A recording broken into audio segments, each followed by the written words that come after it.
وہ اپنے اس جو گرج ہے اس کا ایک رد عمل کا اظہار کرنا چاہتے تھے، یا جو کہا گیا ہے کہ اسماعیل ہنیہ حسن نصر اللہ کو جس طرح شہید کیا گیا یہ اس کا جواب ہے؟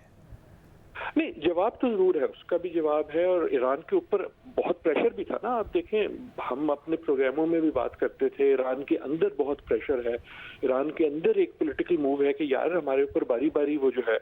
اٹیک کرتا ہے ہماری لوگوں پہ، ہماری سپورٹر پہ، اور ہم اس کا کوئی جواب نہیں دیتے. تو ایران میں بھی تو سیاست ہے نا، تو ایک اس کا جواب ہے. دوسرا، یقیناً ایران جو ہے وہ یہ جانتا ہے کہ وہ بہت سارے ملکوں نے اس کو آسٹرسائز کیا ہوا ہے، کٹ آف کیا ہوا ہے، تو اس لیے وہ ڈپلومیٹک حربہ استعمال کرے گا، اور کرنا چاہیے. کہ ہم پہلے سے بتا رہے ہیں کہ ہم یہ لمیٹڈ ایک طرح سے ایک ریٹیلیشن کر رہے ہیں. لیکن میری نظر میں، اور شاید اسرائیل کی باتوں سے بھی لگتا ہے کہ اسرائیل کے لیے تو یہ بڑا اچھا ہوا ہے. اسرائیل تو چاہتا ہے کہ وہ جنگ کو ایسکلیٹ کرے، اور خصوصاً وہاں ایسکلیٹ کرے جہاں گلوبل سمپتھی نہیں ہے، مثلاً ایران. تو ایران کے اوپر جب اٹیک ہوتا ہے یا ایران جب اٹیک کرتا ہے تو آپ دیکھیں گے کہ ویسٹ میں وہ آپ کی جو انگلیاں ہیں وہ ایران کی طرف جائیں گی، اسرائیل کی طرف نہیں جائیں گی. تو اس وقت جی پروفیسر عادل، چونکہ میں نے بھی ذکر کیا آپ سے اردن کے وزیر خارجہ کا، اور انہی کا یہ بیان بہت زیادہ دیکھا گیا اور اس کی بہت زیادہ بات ہوئی جو انہوں نے اقوام متحدہ کے فلور پر یہ بات کہی تھی. اب معروف صحافی ہیں کرسٹن آمنپور، انہوں نے بھی حوالہ دیا ہے کہ ان کی بات ہوئی تھی براہ راست اردن کے وزیر خارجہ سے، جنہوں نے ان کو بتایا کہ ان کی طرف سے ضمانت دی گئی تھی کہ سیز فائر ہوگا، اور ان کا جو اثر رسوخ ہے لبنان پر یا پھر حزب اللہ پر، اس کے نتیجے میں وہ یہ کہتی ہیں کہ اردن کے وزیر خارجہ نے بتایا کہ حزب اللہ بھی اس بات پر راضی تھی کہ سیز فائر کیا جائے، اور پھر اسرائیل بھی کسی حد تک راضی تھا. اب آپ یاد کریں کہ امریکی وزیر خارجہ کہہ چکے ہیں کئی مرتبہ کہ اسرائیل بھی آن بورڈ ہے اور سیز فائر ہو جائے گا. پھر جو بائیڈن کا بھی بیان آتا ہے، لیکن اس کے بعد پھر نہیں ہو پاتا سیز فائر، اور پھر اسرائیل ہی کا حملہ سامنے آتا ہے. تو پھر ایک ہی فریق ایسا ہے اس پورے خطے میں جس کے اوپر کوئی بھی اب بھروسہ نہیں کر سکتا. ایسا ہی ہے جی، میرے خیال میں تو میں نہیں مانتا یہ بات کرسٹن آمنپور کی، یا جو آپ نے کہا کہ جی اسرائیل بھی رضامند تھا. اسرائیل تو کبھی رضامند نہیں تھا. جب امریکہ کہتا تھا تو امریکہ کی آپ کیوں بات مان لیتے ہیں کہ اسرائیل رضامند ہے؟ امریکہ چاہتا ہے کہ اسرائیل رضامند ہو جائے، لیکن امریکہ کو تو اسرائیل اسی طرح انگوٹھا دکھا رہا ہے، ٹھنگا دکھا رہا ہے جیسے باقی دنیا کو دکھا رہا ہے. لیکن امریکہ سب سے بڑا اس کا سپورٹر ہے اور کنٹینیوس سپورٹر ہے، لیکن اسرائیل ہم نے دیکھا کہ وہ امریکہ کی بھی نہیں سن رہا، کیونکہ اس وقت وہ زون میں ہے کہ اس کے پاس یہ قوت ہے. So what I do not believe is کہ اسرائیل جو ہے کسی بھی طرح سے متلاشی ہے کسی سیز فائر کا. میرے خیال میں تو اسرائیل کی کارروائی یہ بتاتی ہے کہ انہوں نے یہ فیصلہ کر لیا ہے کہ ایک فائنل سولوشن ڈھونڈنا ہے. اور سر یہ کرسٹن آمنپور نے حوالہ دیا ہے وہ لبنان کے وزیر خارجہ کا دیا ہے کہ ان سے ان کی بات ہوئی تھی اور ان کی طرف سے بتایا گیا تھا کہ سیز فائر کے لیے جو کوشش ہوئی ہے اس پر وہ راضی ہے، حزب اللہ بھی راضی ہے اور اسرائیل بھی راضی ہے. لیکن آپ نے کہا کہ اسرائیل کوشش کرتا رہا ہے کہ وہ ایران کو اس معاملے میں گھسیٹنا چاہتا تھا، اور پھر اس کی طرف اشارہ جو آپ کر رہے ہیں وہ پھر سے اردن کے وزیر خارجہ کا سوال یہ تھا کہ اسرائیل کی اینڈ گیم کیا ہے. تو ان کی اینڈ گیم یہ ہے کہ وہ ایک فائنل سولوشن چاہتے ہیں. اس وقت تو یہی لگتا ہے یہ ایک تاریخی ٹریجڈی ہوگی، دنیا بھر کے لیے ہوگی. اینڈ اگین آئی ریپیٹ، اس وقت تو یہ نظر آ رہا ہے کہ یہ جو جنگ ہے اس نے انٹرنیشنل سسٹم توڑ دیا. اور دیکھیں ہم سے مراد میں بھی ہوں، آپ بھی ہیں، ہمیں کئی بار غصہ آتا ہے یونائٹڈ نیشنز پہ یا انٹرنیشنل سسٹم انجسٹ ہے، لیکن جیسا ٹوٹا پھوٹا تھا، ایک دنیا جس میں وہ ٹوٹا پھوٹا سسٹم بھی نہیں رہا is much worse than what was. تو اس وقت تو آپ کی جو میرے خیال میں جو انٹرنیشنل سسٹم ہے، کوئی آپ کو دیکھنا طریقہ ایسا نظر نہیں آتا کہ جس سے کوئی بھی اسرائیل پہ اس قسم کا دباؤ ڈال سکے یا دوستی کے حوالے سے ڈال سکے کہ اس کی جو کارروائی ہے وہ کم ہو. ایک طرح سے نیتنیاہو جو ہیں he is fanatically committed to a final solution اور وہ اس کی طرف بڑھے. بہت شکریہ پروفیسر ڈاکٹر عادل نجم. بات کر رہے تھے پروگرام میں. جیو نیوز پر آپ اس وقت خبر دیکھ رہے ہیں. اسرائیل پر حملہ کیا گیا ایران کی جانب سے.